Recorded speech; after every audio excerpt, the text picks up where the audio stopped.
हैं आप लोग? देखिए, मैंने सुना है कि हर महान व्यक्ति डायरी लिखता है,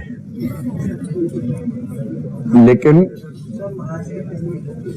लेकिन इसका मतलब ये नहीं है कि डायरी लिखने वाला हर व्यक्ति महान होता है। लेकिन ये पक्का है कि जितने महान व्यक्ति हुए इतिहास में, उनमें से अधिकांश डायरी लिखते थे, क्योंकि कुछ तो लेखन कला से पहले ही पैदा हो गए थे, वो कैसे लिखेंगे डायरी। लेकिन लेखन कला के बाद के अधिकांश लोग डायरी लिखते थे। डायरी कितने लोग लिखते हैं आप में से? वेरी गुड, जबरदस्त, बहुत बढ़िया। लेकिन असली बात है, डायरी में क्या लिखते हैं और कैसे लिखते हैं, असली बात यह है। डायरी लिखना तो अगर आप डायरी लिखते हैं, इसका मतलब पहली शर्त आपने पार कर ली कि आप महान होने के रास्ते में पहली शर्त पार कर गए हैं। लेकिन बाकी भी तो शर्तें हैं।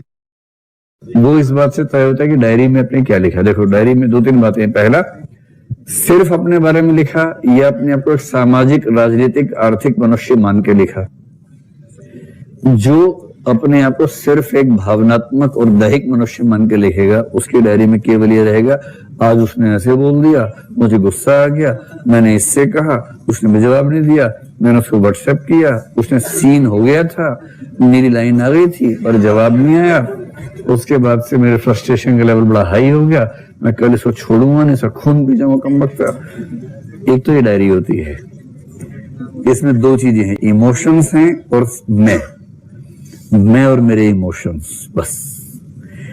इसको डायरी लेखन नहीं, इसको बोलते वोमिटिंग ऑफ इमोशंस। भावनाओं की उल्टी करना, भावनाओं का वमन करना। वमन समझते हैं? वोमिटिंग, भावनाओं का वमन करना। लेकिन छोटे बच्चे जब शुरू करते हैं डायरी लिखना, तो वैसे ही लिखते हैं डायरी, शुरुआत ऐसे ही होती है।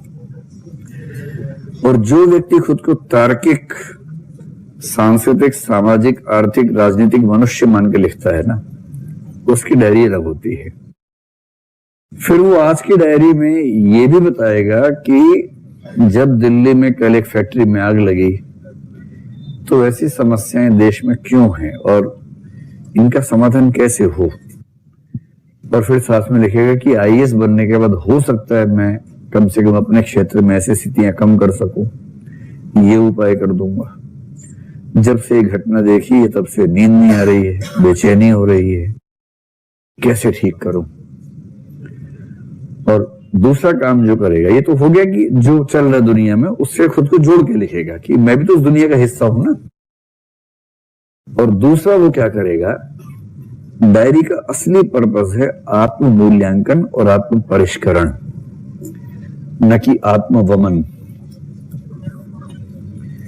आत्म मूल्यांकन का मतलब है कि खुद को जज करो, और खुद को जज करने का सबसे अच्छा तरीका है कि अपने 2 हिस्से कर दो। कैसे करोगे 2 हिस्से? है ना? फिजिकली मत कर देना, पता लगा कि दोनों हाथ अलग अलग बैठे हुए हैं, एक बोलते मैं, एक बोलते वह।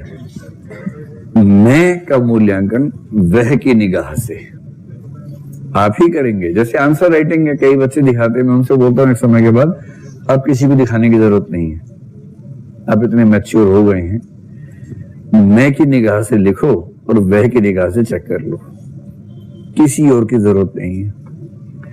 बस ये 2 निगाह अपने अंदर ले आइए।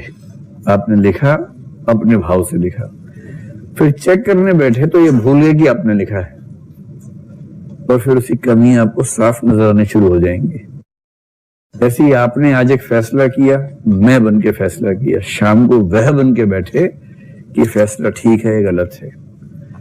और जो गलतियां हैं उन्हें पूरी निर्मम ईमानदारी के साथ, क्रूअल ऑनेस्टी के साथ स्वीकार करना कि हाँ, ये मेरी गलती है, और ऐसी गलती हुई है तो आगे न हो, इसका ध्यान रखना होगा। और अपनी कमियां लिखना, और फिर रिजोल्यूशंस कि मैं प्रतिज्ञा लेता हूं कि अगली बार से ये नहीं करूंगा, ये नहीं करूंगा और ये नहीं करूंगा, ये मैंने अच्छा किया, इस चीज को और आगे बढ़ाऊंगा, ये अभ्यास और करूंगा। जो व्यक्ति डायरी इस लेवल पे लाता है ना, वो रोज सेल्फ इवेल्युएशन और सेल्फ बेटरमेंट, आत्म परिष्करण की प्रक्रिया में लगा रहता है। और ऐसे व्यक्तियों को मोटिवेशन के लिए, इंस्पिरेशन के लिए किसी और की जरूरत नहीं पड़ती है, खुद अपने सबसे बड़े ज्ञानी सखा मित्र हो जाते हैं। तो अब आप बताओ कि आप में से कितने लोग डायरी इस मूड में लिखते हैं? 1 2, हाँ है ना, 10-15 लोग हैं।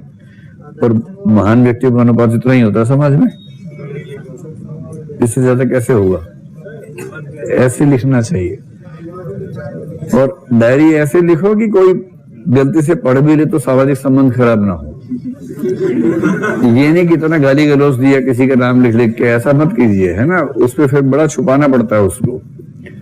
और आप कितना भी कोड लैंग्वेज में लिख लें कि क आया था और ख ने ऐसा किया, सब क समझ में आ जाता है, उससे नहीं होता है।